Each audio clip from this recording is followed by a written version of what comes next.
বিনা অনুমতিতে এমনকি নির্বাহী প্রকৌশলীর সই জাল করে নগরীর সড়ক কাটছে ওয়াসা জানিয়ে ক্ষোভ প্রকাশ করেছেন ঢাকা দক্ষিণ সিটি কর্পোরেশনের মেয়র ফজলে নূর তাপস। সকালে রাজধানীর আজিমপুরে নবনির্মিত আধুনিক মার্কেটের দোকান হস্তান্তর অনুষ্ঠানে এমন ক্ষোভের কথা জানান দক্ষিণের মেয়র। বলেন, ভরা বর্ষা মৌসুমে নিষেধাজ্ঞা অমান্য করে এভাবে সড়ক খোঁড়াখুড়ির কারণে নগরবাসী পড়তে হচ্ছে চরম ভোগান্তিতে। এ বিষয়ে ব্যবস্থা নিতে গণপূর্ত মন্ত্রণালয়ে লিখিত অভিযোগ জানানো হবে বলে জানান তাপস। ঠিকাদারদের কালো তালিকাভুক্ত করার কথাও বলেন মেয়র। এবার যথাযথ তদারকির কারণে ডেঙ্গু নিয়ন্ত্রণে রয়েছে বলেও দাবি করেন দক্ষিণ সিটির মেয়র। আমরা চাই সমন্বয় করতে, কিন্তু এরকম ন্যাক্কারজনক, দুঃখজনক, অনাকাঙ্ক্ষিত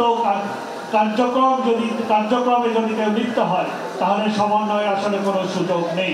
আমরা কঠোর ব্যবস্থা নিব। ঢাকা শহরকে এভাবে কেটে ঘুরে আমাদের ঢাকাবাসীর সমস্যা, দুঃসহ সমস্যার সৃষ্টি আমরা করতে দিতে পারি না।